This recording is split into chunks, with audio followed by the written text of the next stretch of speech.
Welcome to the Billionaire Lifestyle Podcast with your host, Emmett Muckles.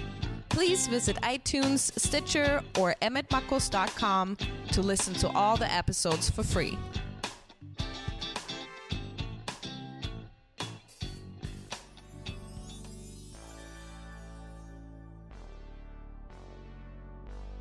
Ladies and gentlemen, welcome to the Billionaire Lifestyle Podcast with Emmett Muckles. Today is the day that you were given that somebody else didn't have. As a matter of fact, recently I had a text message that says, my mom has passed on, which means her days on this plane are done. Yours are not. What are you going to do with them?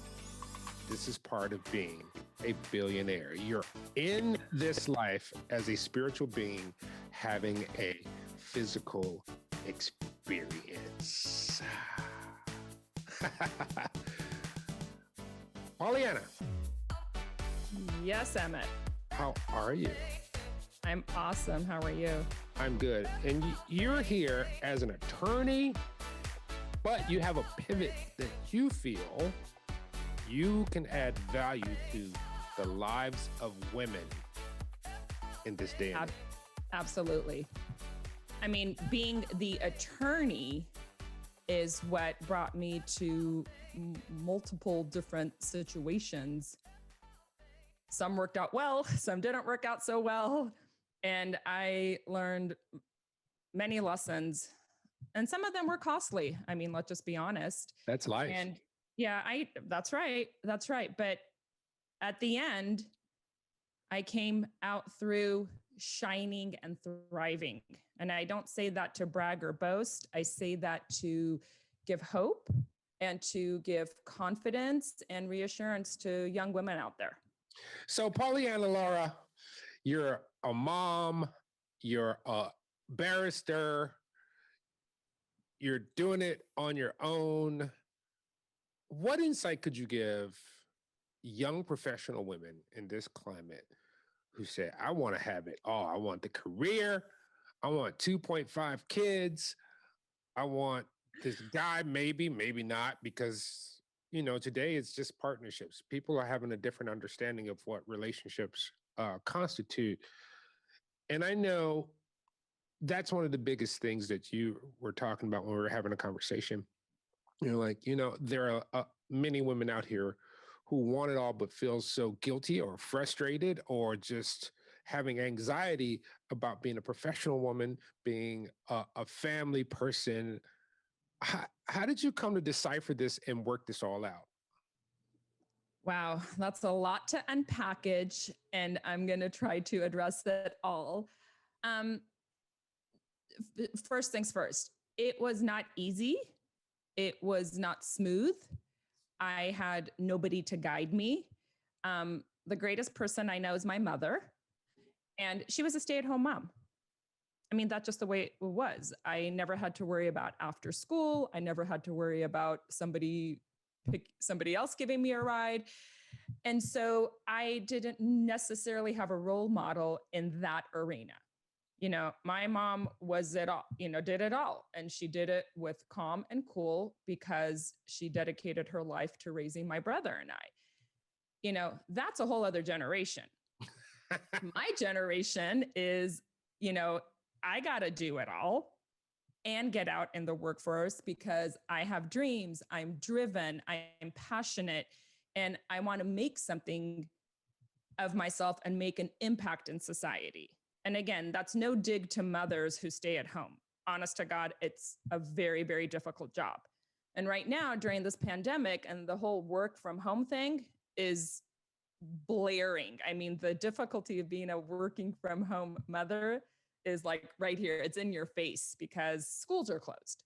Yeah. So to the young women out there who are listening, I mean, I've got some takeaways and some good suggestions and tips that I learned through my own experience. I didn't read a book. I didn't, go to a webinar. These are things that just happened to me throughout my life. And do you have a at top some point, five? I started doing it as a single mom. So do you have a top five that you go to, some core Oh, values absolutely. So, that, so the most important thing I would tell your audience, man or woman, because men are also starting to have a bigger role in raising a family and, being in the workforce, is have a better relationship with time. And I literally mean the clock. Um, I, on the social media feeds, I see all the images and all the memes, and women are losing their minds. They're nursing, they're on their cell phone, and they're typing with one finger. And then, in the background, you see the pasta water boiling over, and it's like, it's nuts. And that's become heightened during this pandemic because, you used to be able to go away from home to do your job. yeah. And now you're doing it at home with the kids and all the things that come with being at home. The dog and the gardener and the Uber Eats guy ringing your doorbell. So I would encourage the first thing for women to do is have a real understanding of the clock and be disciplined about it. If your job is 9 to 5, so really be on your job from 9 to 5. Be dedicated and be focused and be productive and get results. I see women when they're at work trying to do other things. And I used to be that lady. I was trying to find cute birthday invitations and where could my daughter get a haircut that made her feel like a princess. Mind you, I had, 14 motions that were waiting to be written. I had a client calling. My boss wanted to know what happened at the hearing I went to. And I was creating that stress, that scatterbrainness because I couldn't be disciplined on time. Gotcha. And again, it's not easy, but once you do it, your stress level and your anxiety decreases to such a level where you feel good about yourself. And then once you're off at 5 o'clock, you're off. I always tell people I had 9 to 5 and then 5 to 9, 5 to 9, I'm mom. Nothing is happening 5 to 9 that I need to, there's no crisis. I mean, my clients think there's a crisis, clients like dying to know, how big of an image do you think I should put on my business card? It's like, really? At 6:30 on a Tuesday? I can get to that tomorrow morning. Right now, I'm making googly eyes with Crayola and pasta with my son. Like, that's what I need to do. And that fulfills me. So in addition to moms trying to do everything, I mean, like they're really busy now. We have a different mindset shift that I've noticed from the past, which is children are maturing later. And that's part of our society because they're really protected on some fronts. But with that, my generation and I believe some millennial generations, the parents said, look, here are your chores. Here's what you have to do. Here's the decorum. I see so many kids today who are 13, 14, 15. They can't even make themselves a sandwich. So is that impacting some moms too, because they feel like I'm not being a good mom? I need to take care of my kids, but they need to have that independence so that they can work their structure as well. Is that an issue? Absolutely. I think somewhere down the line, and I don't know when it was, it certainly wasn't my generation. Moms didn't want to be the bad guy anymore. And they wanted to be friends with their children. Yeah. And that becomes very difficult because your friend isn't going to tell you to clean the bathroom. And your friend isn't going to tell you to pick up the socks that have been on the floor for 3 days. And I see that with my friends. And I see that when I'm out at the store or out at the mall, you see moms not wanting to be the disciplinarian any longer because they want to be the cool mom. And I think the lines get very blurred. And you're right about the immaturity because the children aren't being asked to step up because mom's going to do it. But what really that does is just burdens the mom even more. Exactly. Because you're 14. Yeah, right. So the 14-year-old can pull his or her weight. And all that would do is take some of it off the mom. So if You and I are going up in an elevator. And I see this beautiful dark-haired woman make some small talk. I'll say like, "Hey, what's your name?" You tell me your name, and I go, "What do you do?" You have 30 seconds to tell me what it is that you do. I help young professional women run a career and a family with balance and joy. So the people that you have come in contact with, what is their number one thing that you can whittle down and be to make them go, "Oh, that's all I had to do." Well, two things. Most of them struggle with guilt because if they can't do it all, something's wrong. They're not a good mom. They're not a good dentist. They're not capable of doing it all. And first, no guilt. I would say don't have guilt because what you're trying to do is amazing. And it's a huge, huge feat. So don't feel guilty. And the second thing that I would tell everybody, including myself 10 years ago, get help. Oh, that's a good point. What help is available? You know, you're a single mom, you got like 2 or 3 children. They are from 7 to 16 years old, and you're just like, ah. So, I mean, we used to have family. You know, everybody lived in the same neighborhood. So, Right. but now that's off the mark. So, where's the help to come from in this day and age? So, true story. This is me because most professional women, you know, we wear a Wonder Woman costume under our clothes. Some wear it out. I'm sorry? You got the Wonder Woman bracelets too? They're at the dry cleaners.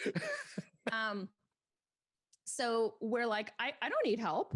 I can do this. I can do it all. And the truth is, physically and technically you can, but emotionally, mentally, psychologically, it becomes too much. And so getting help is such a courageous and wise thing to do. And it will help your family and it will help you as well. I was very stubborn. I didn't want help. I was willing to drive 45 minutes in bad traffic, you know, making sure I didn't run anybody over to get to school on time to give my children a ride home that was 1 mile. And that's insane. That is. But I was a crazy lady because I thought if I don't pick up the kids after school, I'm a bad mom. And in 6th grade, mind you, I did this for 5 years. 6th grade, I was like, I can't keep doing this. I can't, you know, I'm driving 45 minutes to give my kids a 1 mile ride home because I didn't want them to walk because I'm crazy. And so I found a kids Uber. It's a service. I know it is, but you know, that's just something that almost seems foreign to me, but I do get it. I live in a small town. The kids can basically, they can fall forward on the other side of town in no time, you know? So, you know, and that's a viable thing. You know, there are but it took, now. Yeah, it took years for me to accept help. And I think that's the problem because I looked at it as a failure. I looked at it as a inequity. I looked at it as a deficiency of me. Like, you should drive 45 minutes in traffic to give your kids a 1 mile ride home, or having a friend drop my kids off. That was like bananas. And then at some point I'm like, you know what? I see these people all the time. They've got kids too. Them giving my kids a ride home for 1 mile, wonderful. And it helped me stay at work, stay productive. And then when I got done at 4 o'clock, I went home and I was mom. You know, one of the things that I remember, and I've seen it in my own life, is women have a coalition of women, which means they may have a friend or a neighbor that's their go-to. Girl, I need you to help me out with this. And they're like, bet, got you. You helped me out with the last one. Are women having less and less relationships like that? Because I don't see that, you know, after college, you know, these are my buddies in college, but then they get married and like they're 35 and they don't have that network anymore. How important is it to build or or join that network? I'm very hesitant on how to answer this, Emmett. But I will be honest and tell you that women can be the worst enemy of women. You know what I mean? I do know. I do know. And I hate to have to address this, but I do talk about this in my other talks and other events that I do. If a woman can't have another woman's back, no society, no male employer, no male coworker, no male neighbor is going to have your back. And I know we're laughing and it seems like a light subject, but I know. You need to know that if you ask for help from another woman, they're going to respond in kindness and in sincerity and in friendship. And that's a rare thing. So I'm very grateful and I'm very lucky and I am blessed. And I'm using that word in all of its value because I have that group. Right. And I know a lot of my friends who don't. And you can't find it online. Like you can't log on like letsbefriends.com because they have to be in your community and you have to like them. So that's one of the biggest issues is women are afraid to be judged by other women if they ask for help. Yeah. So you were married, correct? Correct. And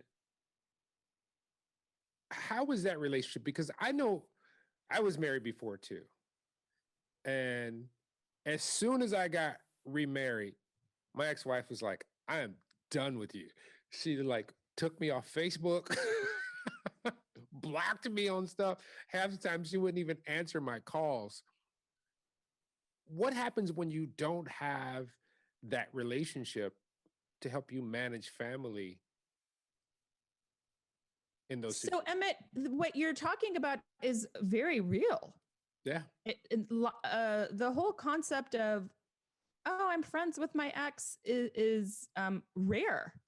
And so why this work-life balance becomes even more complicated is if you are a single mom and you don't have a cooperative or a good co-parent relationship with the father of your children, that gets to be very emotionally tolling on a woman.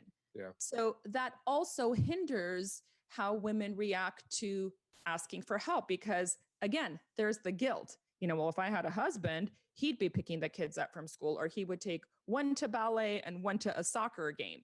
Yeah. So that's very subjective to each relationship. You know, some women have great co-parenting and the husband helping is tremendously valuable because he's not going to judge you. They're his kids too. Right. You know? And so I do have that. To be honest, I do have that. It is what it is. It is what it is. But some women don't have that option. Some women's husbands move to other states or cities, or the end of the marriage was so painful and nasty that, you know, literally it's just block that chunk of my life out and move on. So that's just subjective to every relationship. And if you can lean on your ex, by all means. And that again goes to get help. Get help. So what are some of the talks that you've been or events that you've been focused upon? So I'm just reaching out to young women entrepreneurs, young women's groups. For me, young women lawyers, because that was me. Yeah. And the pressures of being a litigation attorney are a whole other animal. So, you know, it's funny right now, I'm very good about that. I do nothing work related basically from 5 to 9 or 10. And because I'm a crazy person, I log back on at 10 o'clock because I just got to see what happened. I just need to know if I have a fire that I'm going to have to put out in the morning. No. Yeah. But you want to hear something funny, Emmett? I get emails from young women lawyers at 10, 11, 2 in the morning. Yeah. And I could just tell because first of all, I could tell by their bar number, their state bar number, that they're new. And that's an assumption I'm making, that they're young, but generally I could tell. And that was me sending emails at 2 in the morning because I wanted to prove to my boss that I was just as qualified, just as capable, just as dedicated as my male counterparts. So, but we're also in a changing and diverse time. The things that we have been talking about is not negated.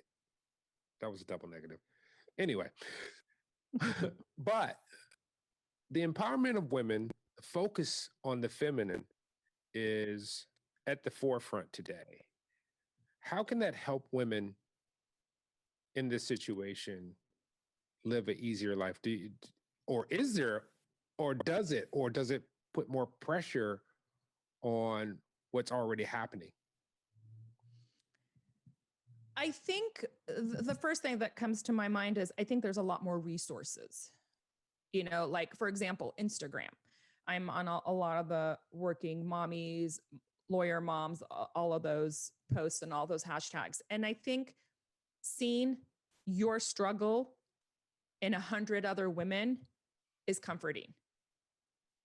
And it lets you breathe and say, you know what? It's not just me. There's so many other women that are going through this thing right now. And to women's empowerment, I got to be honest, in the mornings when, before the kids are up and I'm, just spending some of my downtime, and I read some of those inspirational posts and quotes, as cheesy as it sounds, it really warms my heart. And I mean that.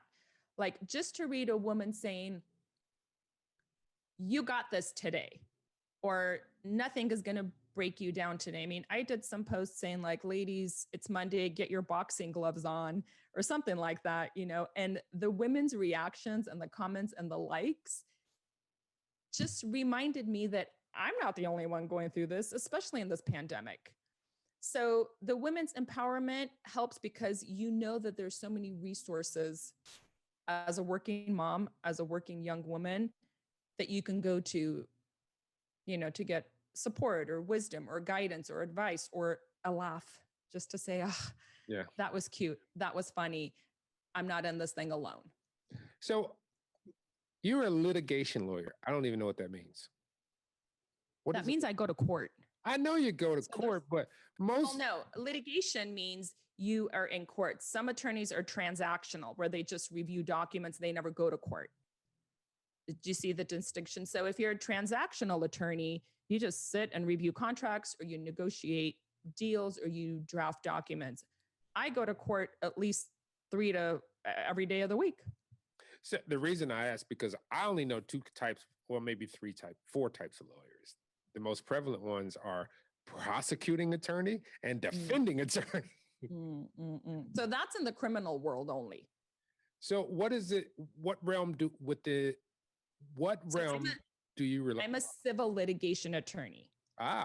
So what the prosecutors and the defense counsel that you're talking about, it's whether people go to jail or not, or whether they get something on their criminal record. I help people when there's a monetary dispute. Civil is money, criminal is jail. Like, just to boil it down. So like, you're facing jail time or an offense, you're getting a criminal lawyer who is going to be your defense counsel. So like class action lawsuits, litigation between companies, or litigation between person and companies, things like that. Exactly. Gotcha now. Well, see, now this is turning into a little law lesson. No, I mean, like, people need to understand what's out there, what you do. How many people would know that? How many basic? Yeah, very few. I mean, very few, but if I can just share a 30-second funny story, most hearings are at 8:30 in the morning. And now everything is on Zoom. My daughter's or court, telephonic appearance. My daughter's class starts at 8:20 and my son starts at 9. And we're all connected. We all have our own devices, our technology. And 2 weeks ago, we had a power outage at 8:30.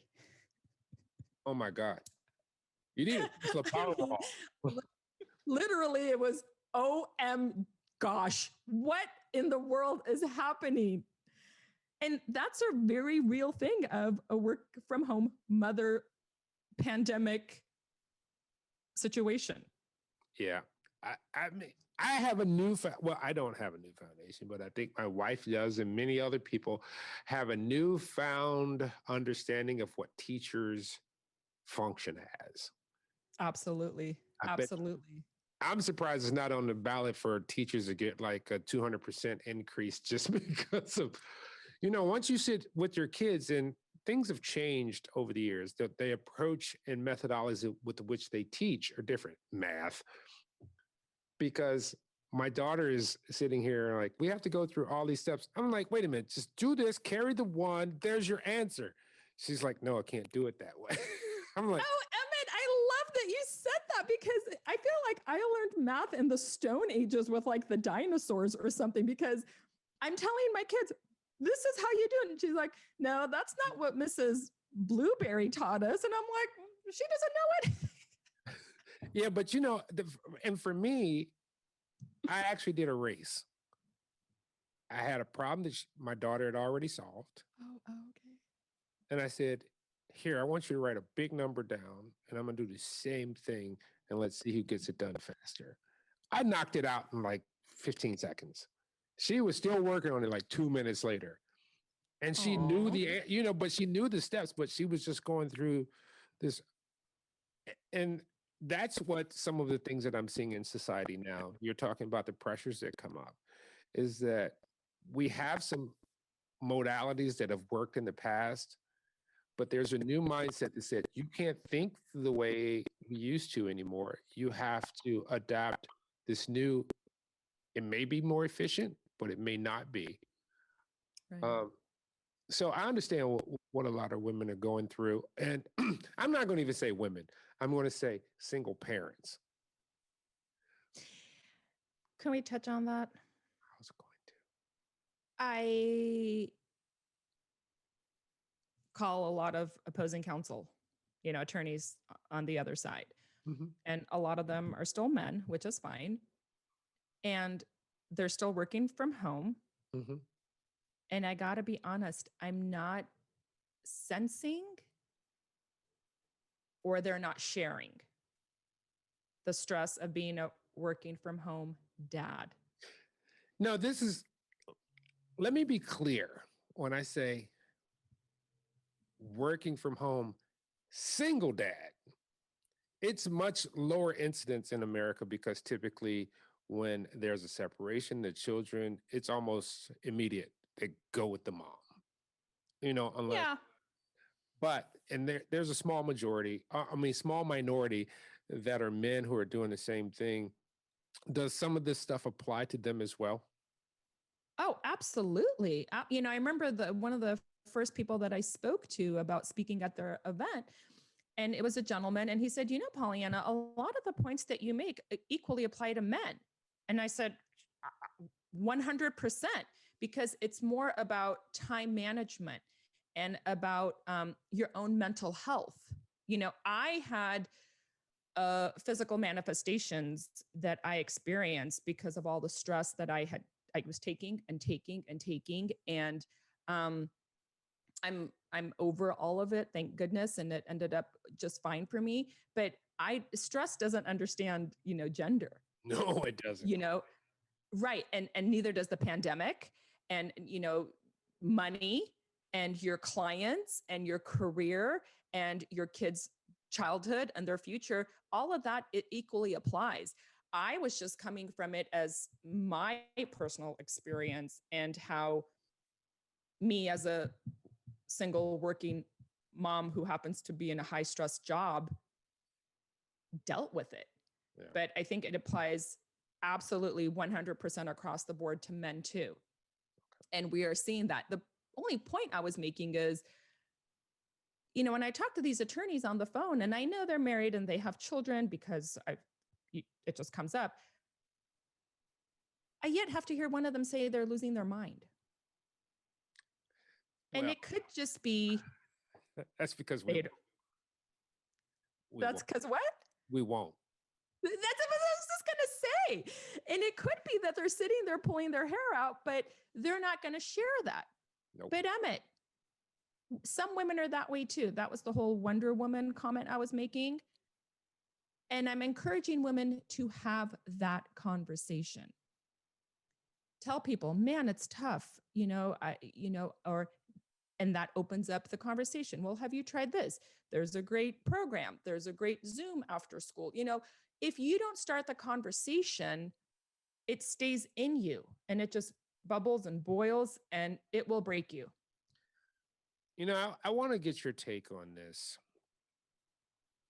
People being in this COVID situation, they're stressed out. How many people, or even yourself, have suffered depression because you're stressed out, you don't see an end in sight? I mean, there's a myriad of reasons why it comes on depression. But have you come across anyone or yourself who's began down that spiral? I'm going to answer that in two parts. The first is yes, for me personally. I'm generally an optimistic, hopeful, happy, positive person 99% of the time. That's just who I am. I'm happy. Life is good. I have much to be grateful for. And I constantly play that tape in my head. Be grateful, because I have much to be grateful for.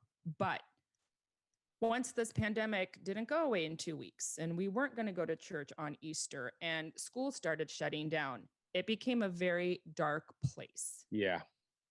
And for me, and, don't forget, the kids feed off of you.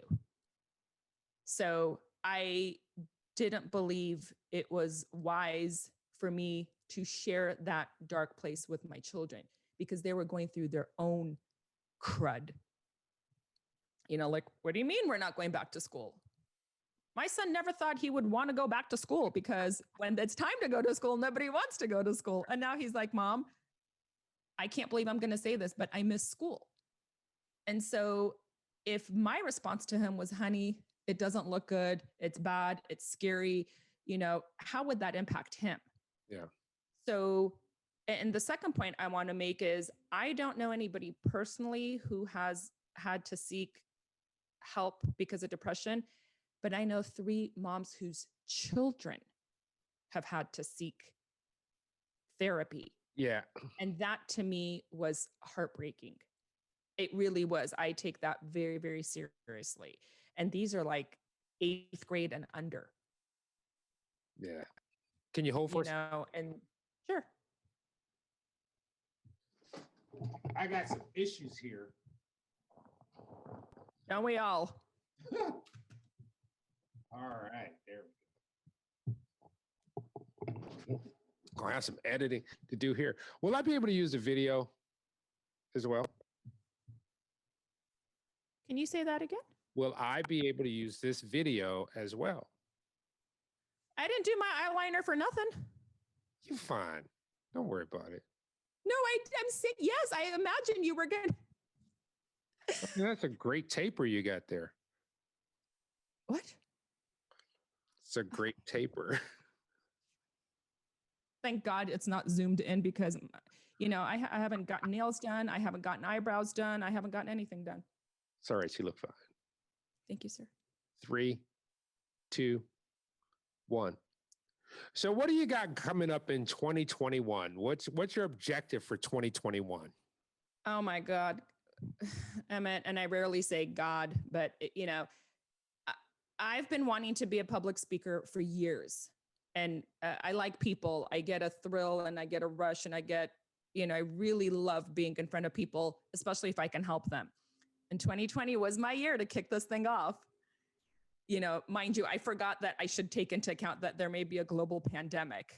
Like, how foolish of me. I didn't prepare for that. So 2020 and this pandemic, what I got out of it was really preparing to blow this thing up and to reach as many women as I can, Right now, I'm trying to hit up all sorts of different groups to see what they've got coming up. All the events, all the conferences, most of them have been canceled, and some very few percentage have gone virtual. And I got to be honest, human connection is so important. And it's great to have Zoom, but being in a room with women and seeing their reaction and just their facial expressions, that's what I'm looking forward to. Good. So I want this thing to be over. I want to get out there. I want to be in groups, in small groups, in seminars, in events, in conferences, even one-on-one coaching. I've had people call me and say, look, I just need to talk. And I'm not a therapist. I'm not licensed in any sense, but I'm a living example of somebody who went through some very trying times. So if a woman just wants to call and reach out and say, I can talk to you because you went through this, and they say it's easier to talk to a stranger. Yeah, I'm that person. It is. No, I know. I'm not, I can't judge, and I won't judge because that was me. Right. So how can somebody find you if there's someone who says she has some insight and some wisdom that I could benefit from? How can they find you? Emmett, shouldn't you be plugging me? I'm saying. PaulianaLara.com. I mean, the number on the website literally rings, and I will answer. I don't have an answering service. I'm not fancy pants enough to have an assistant. The number on my website is me. You can reach out. You can email. People can follow me on Instagram and Facebook. And like I said, if people just want to send an email saying, look, I'm going through a really hard time. I've got 3 kids. I mean, I know people who have 6 kids and hair on their head. I don't. A really good wig. I don't know what it is, but I've got 2. And there were times when I was like, how am I going to do this? How am I going to do this? And I figured it out. And I loved every minute of it, because if it wasn't for those trying times, I wouldn't have the strength that I do now. Well, awesome. What about Facebook, Twitter, all that stuff? How can they find you? I'm on Facebook, Pauliana Lara, and on Instagram, Pauliana Lara. Very simple. The spelling is Pauliana, because some people don't know how to spell it, and some people think it's Paulina, and it's not Paulina. But I'm out there. Again, PaulianaLara.com. All right. I want to thank you so much for being on the Billionaire Lifestyle Podcast. My absolute pleasure, Emmett. It was great fun, and I really, really enjoy your energy. I really do. Thank you. Ladies and gentlemen, remember, you are a billionaire. Remember, you are a billionaire. You want to know when it started? It was probably some night. Your mom and dad, they had a couple drinks. They got a little busy. And he shared some of his biological information with her. She soaked that baby up. 2 became 4, 4 became 8, 8 became 16 for 30 days. At the 30-day mark, you were over 1 billion cells, and you hadn't even came out your mama. See what I'm saying? You have value already, and you weren't on the planet. Since then, you've gone to be a trillionaire just in your gut flora alone. Here's what I need you to do, though. We are human beings. I'm getting to what you need to do. Slow your roll. We are people under the sun because it gives us our color. No matter if you say you're white, black, Puerto Rican, whatever it is, we all have a color because we are not translucent. We are made in the image of man. And here's where the issues come. The being part. This does not have a manual, but they've given us some clues. Treat others like you want to be treated. Stick to your word. And mind your damn business. Stay in your lane. If you stay in your lane, that's how you win the race. Because if you get into a race and you go out your lane, you're disqualified. At the end of the day, when you get in the shower and get back out, drop your towel, be as naked as you can in the God body that you were given, walk up to the mirror and appreciate all that is you. Till next time, love you all. Peace. Thank you. You're welcome.